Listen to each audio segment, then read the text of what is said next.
My name is George Galloway, presenter of كلمة on Mayadeen television. Mind you, I don't mince my words. I speak كلمة and my audience does too. كلمة free word, free for me, free for you. Catch it. Nice to meet you, brother.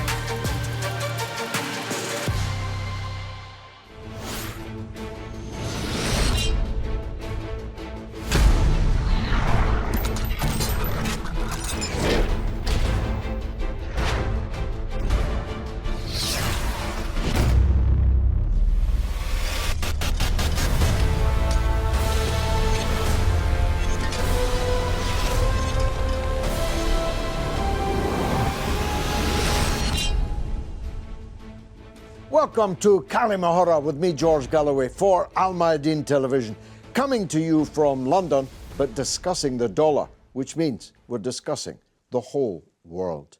Some people think the American military is their, well, not so secret weapon.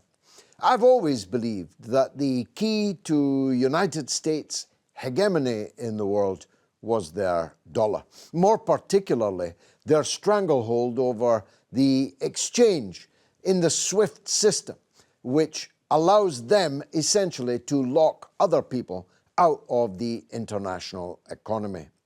Ever since the Saudi Arabian regime agreed to price its product, the black gold oil, in US dollars exclusively, the United States, when it came off the gold standard, has depended upon that dollar hegemony. The dollar, in short, was king. However, slowly but surely, the emergence of China as a superpower rival, and very soon, I believe sooner than the Chinese like to admit, China's economy will be bigger than the United States. Ipso facto, their currency becomes attractive to people as a reserve currency, as a means of trade in the world. If only people had the political confidence, maybe courage, to actually insist that we don't really want to deal with dollars anymore. They are, after all, only paper, and not worth the paper they are increasingly not written on, because these are merely digital transactions overwhelmingly. When I say the United States dollar is not worth the paper that it isn't written on, I mean that the deficits, the level of indebtedness of the United States, the absolute lack of correlation between fundamental strength in the American economy and the strength of their currency is now so vast, but also so transparently obvious. The United States just prints money. It just keeps on printing money. And that money is related to nothing very much real or concrete. Certainly not related to gold. It's certainly not related to economic performance. If it was, the US dollar would be practically worthless. The proximate reason for the whole world now beginning to pay attention to a subject that was once upon a time only of interest in rarefied circles, very clever people like the people I've got in the studio with me tonight.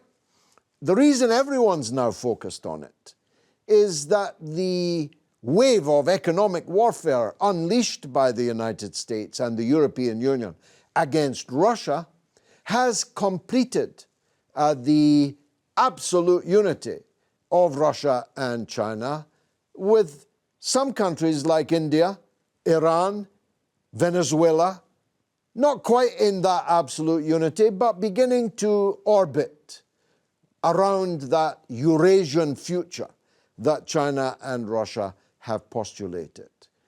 In which case, what's the point of India buying dollars to pay Russia for gas? What's the point of it? Why not India pay Russia in rubles, or in rupees and rubles? Ditto, vice versa. Russia and China are now trading openly in their own currencies with no need of the dollar. And the SWIFT system is beginning to come under strain because Just like you can have two Facebooks in the world, two Twitters in the world, you can have two SWIFT systems in the world, and China has developed its own. Now, I'm just the enthusiastic amateur asking this question. Is the dollar the key to US hegemony? And the corollary being obvious. If the dollar is no longer king, does US hegemony die with it? I'm joined by a very distinguished panel this evening that will help educate us all on this subject. Let me start with Dr. Francisco Dominguez, who's an expert in political economy. He's head of Center for Brazilian and Latin American Studies at Middlesex University and has researched and written very widely on Latin America. Dr. Francisco, the truth is that every country in Latin America, from Mexico to Chile, now has as its main or major trading partner the People's Republic of China. Why then trade with China in American dollars? It's not going to last long, that, is it? No, not at all. China is not only the main trading partner of many Latin American countries. The exception is Mexico, but that's been rectified by López Obrador as we speak, very rapidly, because he wanted to reduce the dependency on the US. 85% of imports and exports come and go from and to the United States. China is the main trading partner of 144 countries in the world, and this is expanding all the time. The Latin Americans had a project proposed by Chavez some time ago, which was to create their own cryptocurrency, a sort of common currency. He called them Sucre, which is an important name in Latin American history, but it was an acronym. And that was going to be based on contributions made by the various Latin American countries, Brazil, Argentina, and so on, to this fund, which will create the Bank of the South. Unfortunately, there was a crisis in the world in 2008 and before, and therefore it couldn't happen. So the idea is there, and already some of the nations are trading in cryptocurrency. Venezuela has the Petro, which is based on oil. And it's based on oil which exists in Venezuela, and is one Petro is equivalent to $60 according to what is there. So it's a promise of what you're going to get from the underground in Venezuela, so it's tangible. So the pioneer of this proposal is Venezuela. Now every other country, or several other countries rather, are using it. I think we need to win politically Brazil, which the election is coming in October. I think we're going to win. And then this process will acquire some significant weight.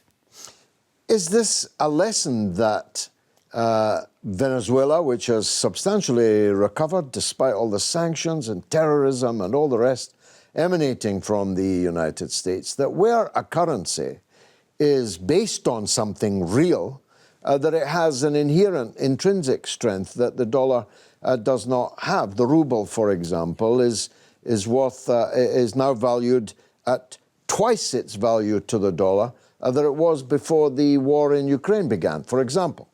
Yeah, the whole idea behind it by President Maduro, but also by President Chavez, was to overcome this dependency on the dollar. And the reason why they wanted to do it was not because they wanted to destroy the dollar or to eliminate the supremacy, but because they have to overcome the sanctions. And to base your currency on something tangible will prevent the United States from having financial maneuverability to attack your economy. And that's the lesson. And everybody else now, not necessarily copying, but certainly they know that that's what you have to do if you want to defend yourself. And since the United States has 39 countries, which is sanctioning very heavily, many others are following suit. Venezuela, just to finish the point, Venezuela has been applied 600 sanctions. Russia has been applied 6,000. Wow. That gives you an idea of the nature of the scale of the thing. Shabir Razvi, economist, political analyst, frequent guest on the show, always welcome. They say that necessity is the mother of invention, and sanctions are a necessity to find a way round. Iran, for example, has been coping with sanctions for I'm trying to 43 think. years. For 43 years. But it has not been brought down.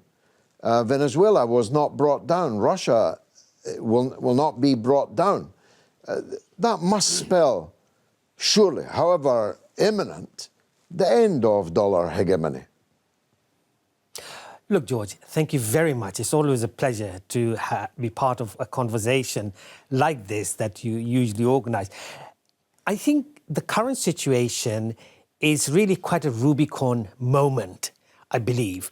Just like Julius Caesar crossed the Rubicon River and marched on to Rome in 49 BC, and the whole history of Rome changed dramatically after that particular incident. So I think we are at that juncture in human history, whereby the war in Ukraine, the sort of underpinning of the ruble with the gold, and also multiple countries, as you've quite rightly pointed out, whether it's Venezuela, Cuba, we forgot, for the last 60 years. All of my life.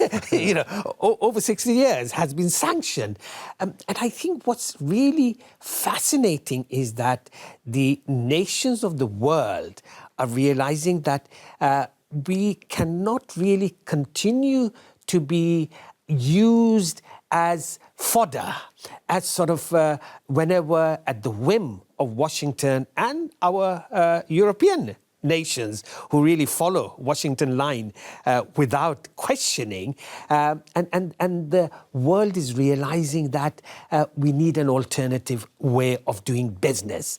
Not only as an economist, but as a financial advisor.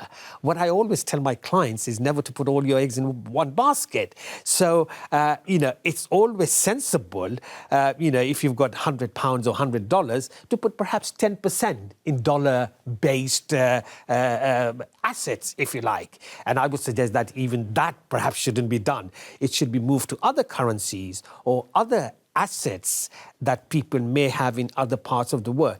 Yes, the weaponization of dollar and the sanctions regime that has been the weapon of choice of Washington has not really created a regime change in Iran, as you said, for the last 43 years. And they have actually, and Iran could actually be a template for Russia to see that how not only to survive, but to progress and to come out with innovation, which Iran has been doing, as we have talked on different programs with you on that matter. So I think, I don't want to make predictions, but I think things are moving so rapidly that, one might have thought that in 10 years' time, the supremacy of the dollar may no longer be there. But I suspect it might be much earlier than that. Fascinating. Let's cross to the United States and talk with Michael Hudson, who's president of the Institute for the Study of Long-Term Economic Trends. He's a Wall Street financial analyst and he's a professor of economics at the University of Missouri. I can tell you something that you didn't know. His godfather was Leon Trotsky. Michael, welcome. It's good to be here. Professor, Visa and MasterCard has been replaced by the Union card. Sounds like a good move to me. Of course, based on the Chinese currency and the Chinese financial mechanisms. Is that the shape of things to come?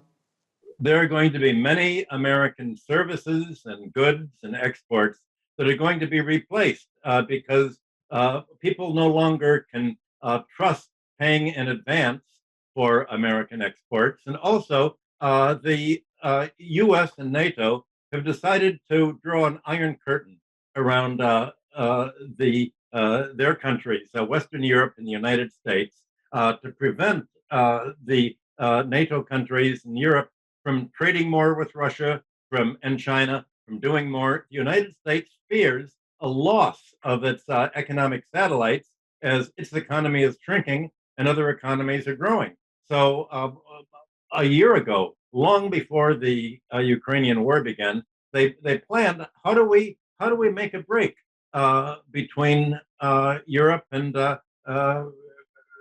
Russia and China? And that's when they thought, well, the way to make a break is to make a big fight in Ukraine, make Russia look so bad that other countries are going to say, okay, we're going to buy our arms from the United States. We're going to buy our oil and gas from the United States. We're going to buy our agriculture and food from the United States. We're not going to trade with Russia and China. And that way, the United States hopes to increase not only its balance of payments and the value of the dollar, but also increase its political control over other countries by being able to sanction them with cutting off their oil or their food if they don't follow American policy. Well, look, they've excluded Russia from the SWIFT system, the interbank settlement system, as they previously did, for example, with Iran as an economic sanction. Do you think this kind of move is going to work? It works very well for 2 or 3 days, and then it backfires, and it's replaced by another system that is independent of SWIFT, so that by the hope was that cutting Russia off SWIFT would lead to an economic collapse of the ruble. The neocons actually believed that the Russian people would overthrow Putin and put in another Boris Yeltsin or somebody loyal to the United States. And they didn't realize that by doing this act, they mobilized Russian support for the existing government for Putin, and just solidify the desire to indeed make a break. So the United States, instead of isolating Russia and China from NATO, they've isolated NATO from all of Eurasia. And it's backfiring. So it works very well in isolating the United States from the rest of the world and cutting the United States off from participation in the economic growth that is taking place in Eurasia. If Iran, Russia, China are already using a new and parallel system of financial exchange, will other countries join that? Will India join it? Will Brazil join it? Venezuela? There are many places in the south and in the east that could do with getting out from under the dollar hegemony.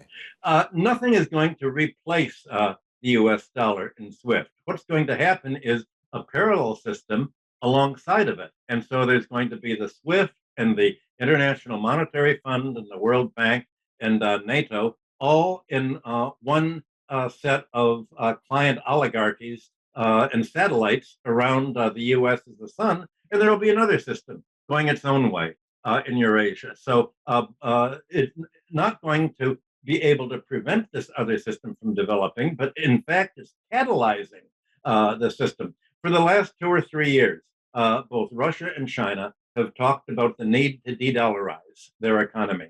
That was the long-term plan. Nobody could have anticipated that it was the United States itself that took the lead in de-dollarizing its own economy and cutting off its own source of domination over its satellites. And this act was an act of desperation by the United States, fearing that it was going to lose its European NATO satellites.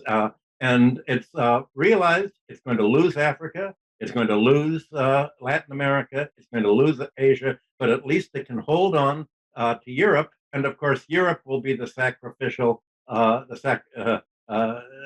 sacrifice in all of this. Europe will be a part of the shrinking dollarized area, and it seems to be willing to go along with this. And at least the United States will have prevented Europe from participating in the Eurasian growth that Europe had hoped to participate in.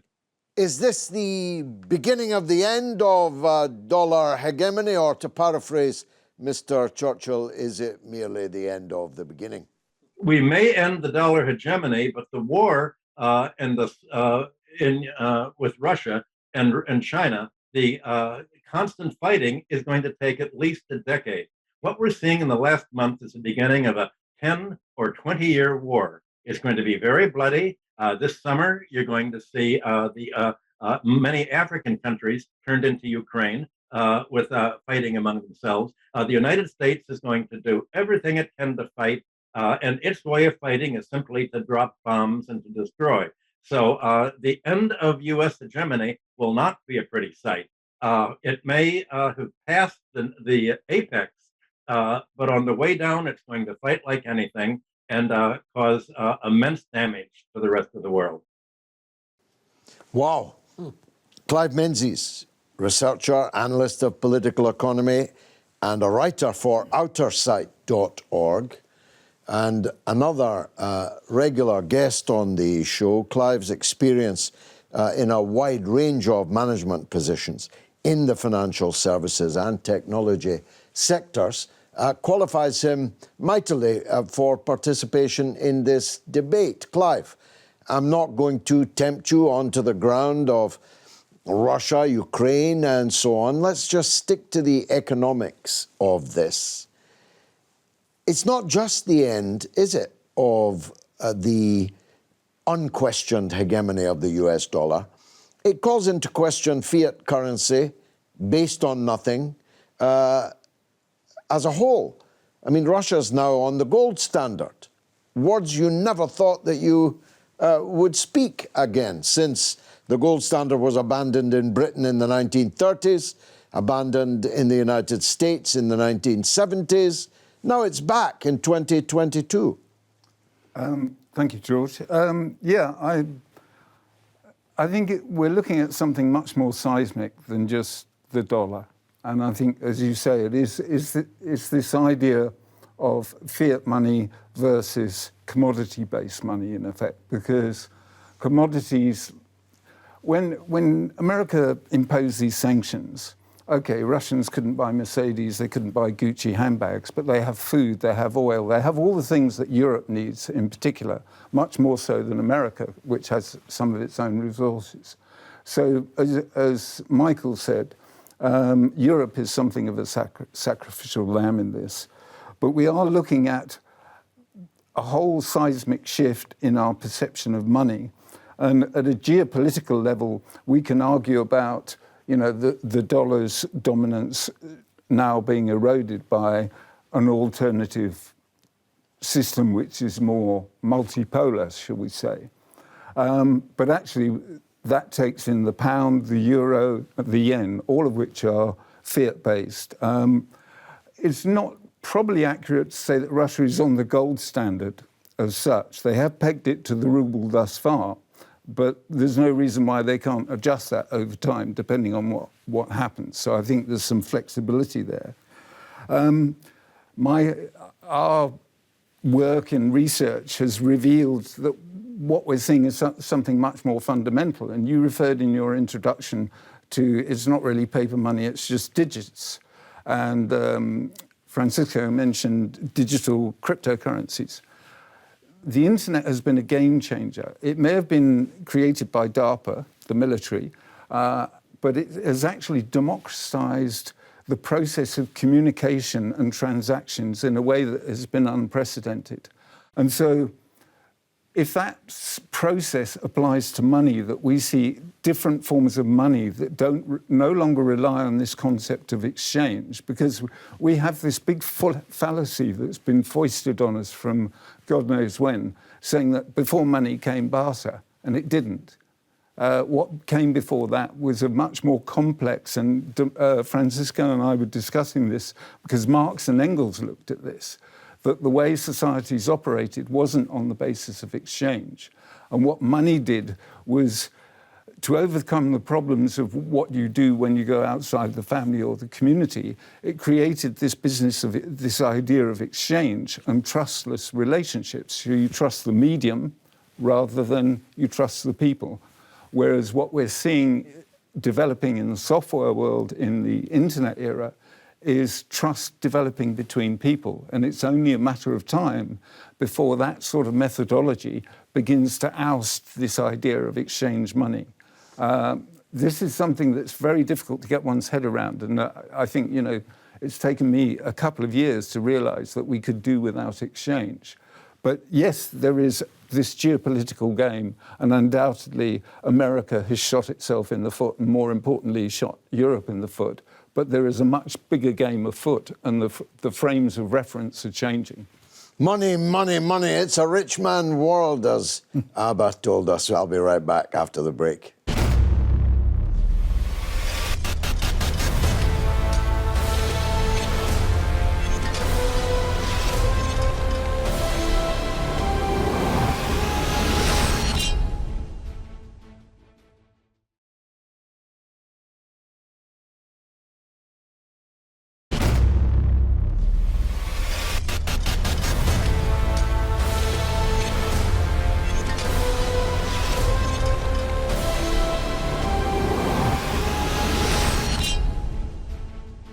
You're watching كلمة with me, George Galloway, for Mayadeen television, coming to you from London, discussing the dollar as king.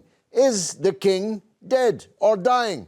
Will it be long live the next king? Or are we moving not just politically into a multipolar world, but financially and economically also? Dr. Francisco, just before the break, Clive made the point that you're trusting the medium rather than the person. When it comes to the United States, I don't trust the person or the medium. I'd be happy if I never bought another American thing or saw another American dollar because I don't like bullies. Isn't this partly the end of the era of the bully? I think multipolarity is here. I think that's the key, and the dollar is dying. There is no question about it. Let me give you some figures that are quite important. The GDP of the United States is 24 trillion. The debt, the public debt, is 30 trillion. The difference between the total gross domestic product and the debt is 6 trillion. 6 trillion is equivalent to the combined GDPs of the whole of the Latin American countries together, including Brazil. That gives you an idea of the problem. That's number one. There is a US debt clock, which you can find in the internet. I ran it before coming to the show. And I ran it for 5 minutes. And in those 5 minutes, the amount of debt that increased in the United States was 8 billion.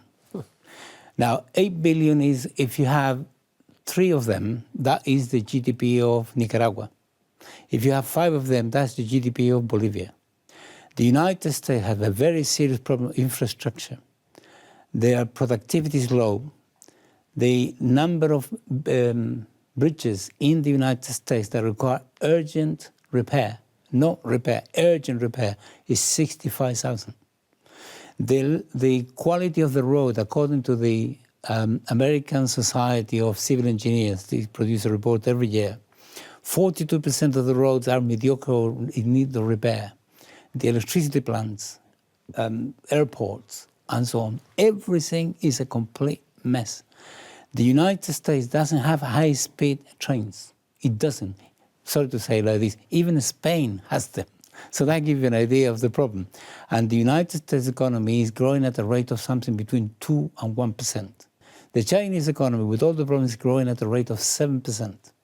So that means in the next 10 years, arithmetically, the US economy is going to be 20% bigger, and the Chinese economy is going to be 70% bigger.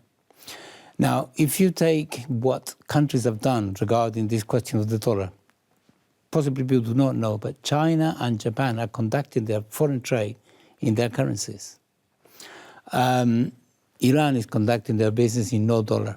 Russia and China, Iraq, and many other countries. But the recent decision by the Saudi Arabia to actually conduct the selling of their oil to China in yuan. Now, China buys 25% of the total output of Saudi Arabia. This is 30 billion. The United States purchases only 7%.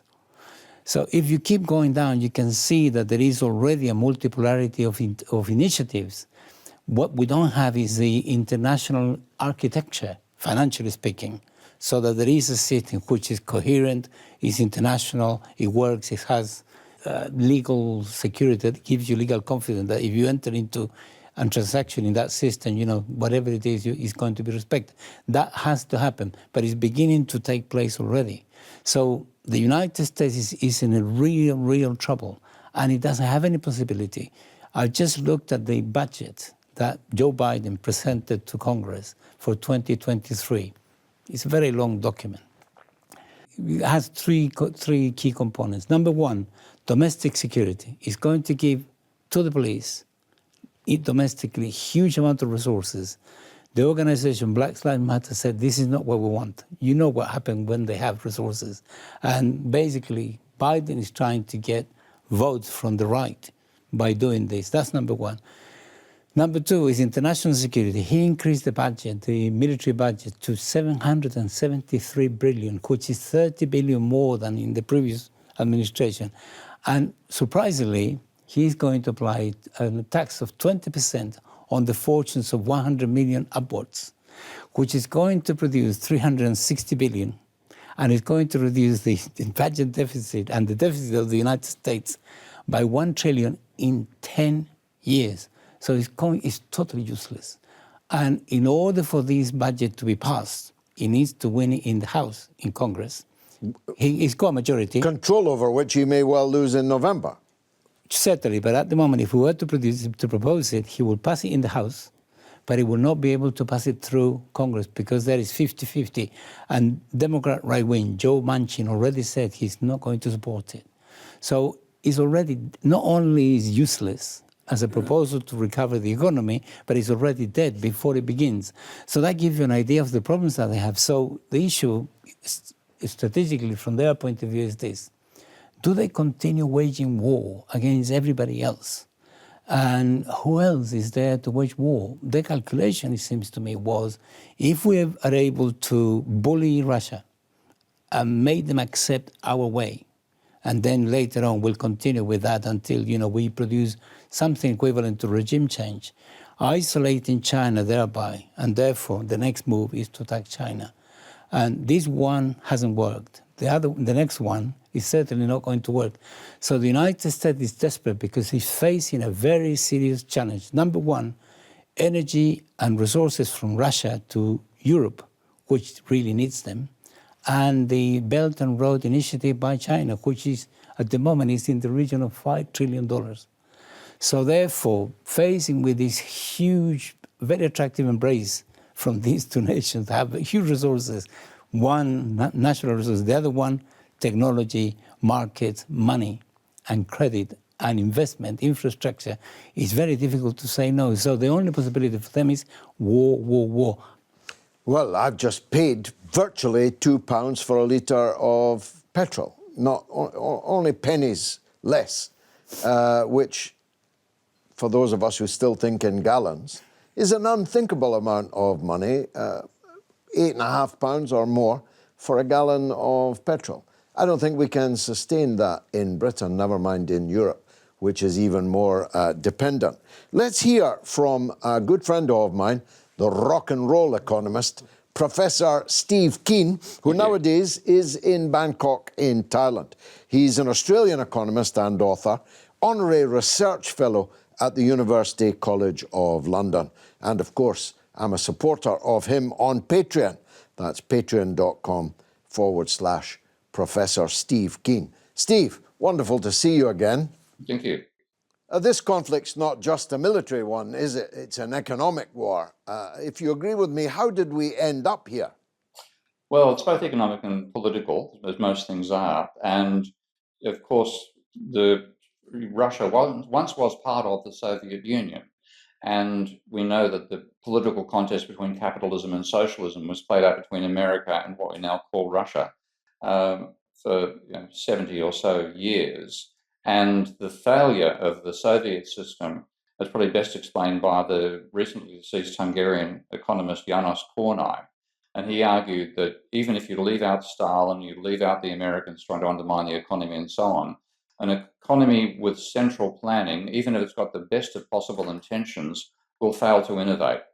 So what will happen over time is it will lose competitiveness in terms of the products that its consumers consume, that its workers can produce. And he gave that as explanation for why capitalism grew faster than socialism. So even without all the interfering, this would have been the phenomenon. And what that meant in the real world was that in the 60s, Khrushchev bangs the table at the United Nations, says, "We will bury you." He meant we will bury you in better consumer goods, which did not happen. So when the attacks on the Berlin Wall, when the attacks on the integrity of the Soviet Union were being driven, of course, the Soviet people themselves wanted to see the end of the system. Now, that's the economic side. The political side, and I had this explained to me by Jeffrey Sachs, live in an argument on Twitter, was that the State Department, when the Soviet Union started to collapse, the State Department actually wanted to help that cause the collapse of their political rival Russia once and for all. And that was tied up with the mainstream economists naively believing you could rapidly transition from socialism to capitalism, literally overnight. Now, what that produced in the real world was utter chaos, the breakdown of the post-Soviet system when Yeltsin was in charge, and it led to the rise of Putin. So this is the background here. And that could have meant we removed ourselves from this political contest because socialism's gone. We're all capitalists now. It should have stopped that. But the Americans and NATO itself continued the pressure to break Russia. And there's a fascinating video I'm sure you've seen of Putin saying he actually very early on in his term approached Clinton and said, could Russia join NATO? And he said, I won't say what I exactly got as a response, but it wasn't encouraging. Now, if that fork had been followed, we wouldn't be having this war. So I see it's a combination of the economics, the failure of socialism, combined with the politics of America trying to wipe out a rival, that of course being impossible, but it antagonizes that rival, and I think led to the war we are now in. And on top of that, the other stuff you'd normally be thinking about, the fact that Europe is dependent upon Russian commodity exports, and no economy at all can function without energy. And therefore, this is also part of the current tussle. This economic war, won't it end up causing damage to all parties to the conflict? Perhaps the European economies, most of all. Oh, it does. I mean, this is why when you look at the sanctions which Europe took out against Russia, those sanctions excluded energy. And this is why, if you actually did try to use this as an economic weapon against Russia, you'd cripple Europe. Even so, even if you don't do that, the impact of the war is going to cripple Africa because Ukraine is, I think Russia and Ukraine are the two world's leading exporters of grain. America's probably one of the top. The top three would be America, Ukraine, and Russia. Now, the war itself will stop wheat crops and corn crops being sowed.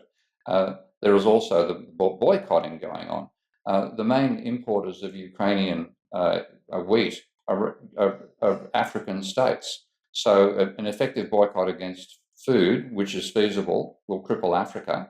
An effective boycott against energy, which is not feasible, would cripple Europe. So this is not the sort of thing which comes out with any clean winners.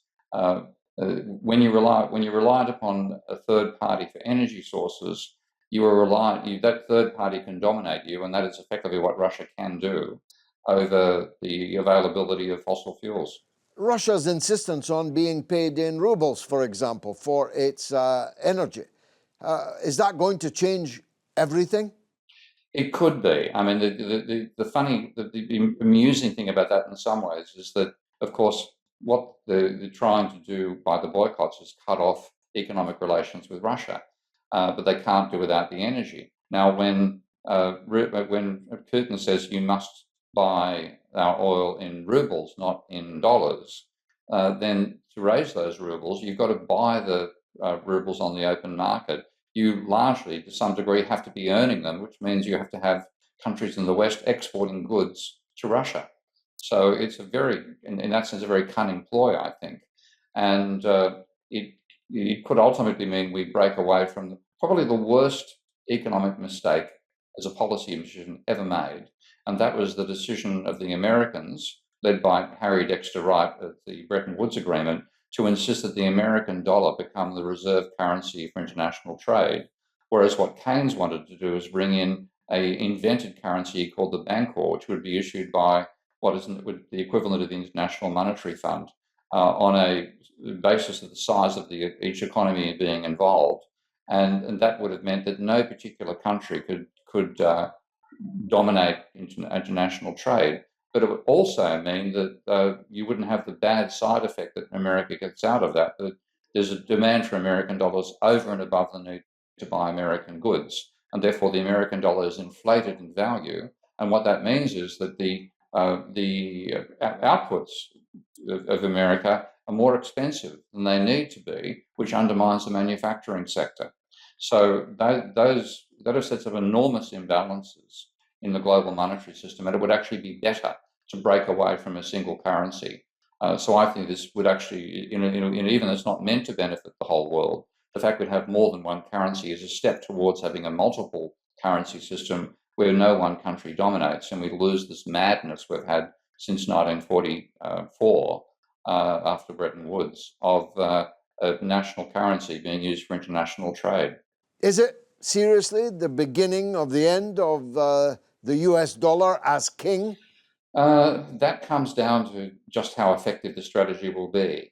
And to be effective, it's got to be accepted to some extent by other countries in the world. So we have the SWIFT system for international trade and the American dollar, for example, and countries are part of that. The central banks of countries are part of that. Will that same thing happen with the other system? We don't know. So it could be, and that would be a silver lining in the dark cloud of the Ukraine war. But there's no guarantee that will happen in the real world.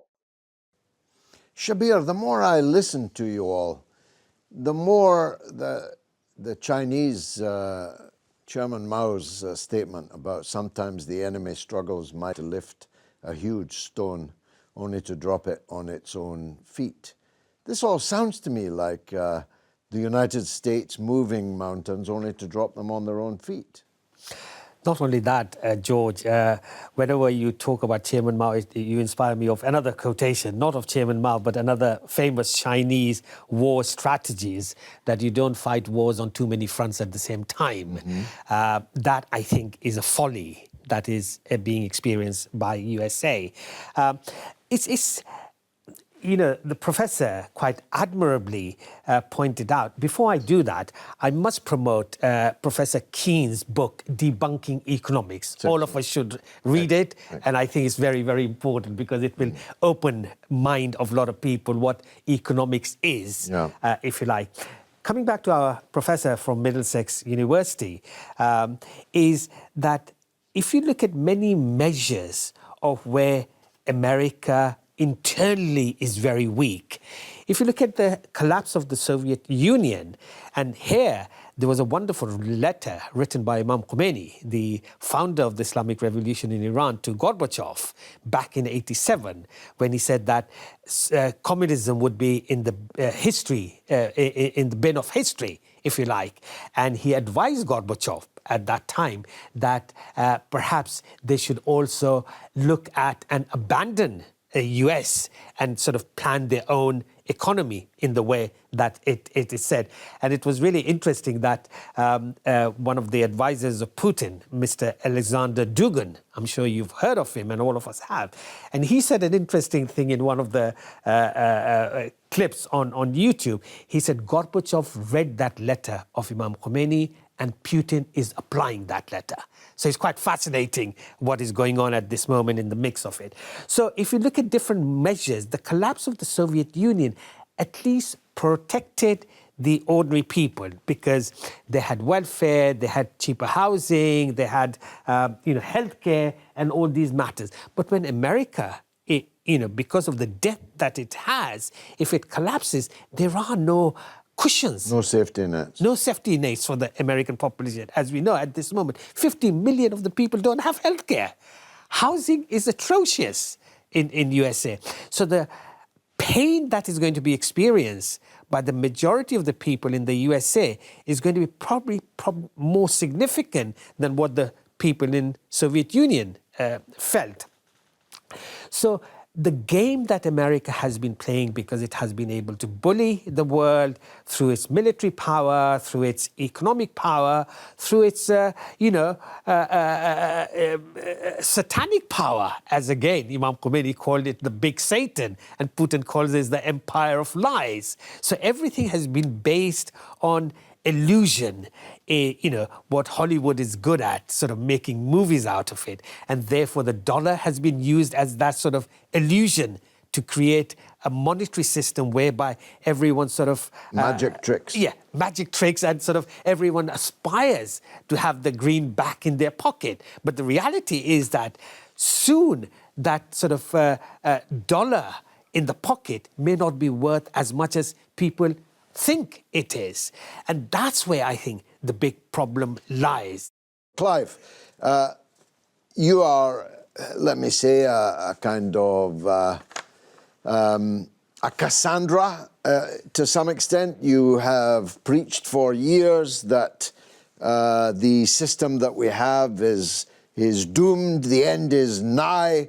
Some might have dismissed you as a crank for saying so, but you must be feeling pretty vindicated right now. I'm not a doom monger because I actually see what's happening as a precursor to something much more positive. But I think in 2008, when Congress was bounced into bailing out the banks in America, and the same thing was replicated across European banks, we have a bankrupt banking system. It should have collapsed years ago. And arguably, if you go back to 2019 in September, the Fed began expanding its balance sheet because things were getting very tense within the interbank market. The system has been broken for a long time. It's a slow motion train crash. And the only remedy they've had is to pour more and more money, to create more and more money. Now, John Law did this in 1720 in France and had to flee for his life because he collapsed the currency. We saw it again in the 1920s when the Weimar Republic, when you needed a barrel load of Reichmarks to go and get a loaf of bread. So these things are inevitable. This idea, you said, I wouldn't trust Americans anywhere. I don't think you mean individual Americans. You're talking about the American government. And we need to get away from this idea that what our governments do is in any way related to our interests, because it's not. And I think over the last 2 years, people are beginning to wake up to that. Okay, people are still seduced into some of the illusion that remains on Ukraine, on COVID, and all the other narratives that have been created out of lies. It's not just America that's the empire of lies. I'd say every government is dealing in lies to a greater or lesser extent, and they're all beholden to money power. But my optimism comes from the fact that we've been provided with the means to communicate as people rather than through these corrupt hierarchies where in order to become a president or a prime minister or a minister of any sort, you have to lie. And this all comes from this idea that we trust the medium rather than the people. Whereas if we're dealing interactively with each other, we can decide who we trust and who we don't trust. But at the moment, we're enslaved to a system of lies that we cannot trust. And that is going to change. The age of plunder is coming to an end. That's a good quote to end on. As a good friend of mine, the late Bob Crow, a trade union leader of great repute, once said, I don't care what's on my banknotes, the Queen's head or the Queen's backside. I just want more of them for my members, the train workers in Great Britain. That much I wholeheartedly agree with. I myself don't care what the money is called, but I cannot accept that one country can use its largely self-appointed domination of the world's currency and economic matters in order to subjugate other people. I love America. I'm one of the few people on the left in British politics with American blood in their veins. My great-grandmother emigrated from America to Scotland. She got on the wrong boat, I think. I have nothing against the American people. I just don't want to be an American. And I certainly don't want to be ruled by Joe Biden. Who would? It's been marvellous for me. I hope you enjoyed كلمة this week.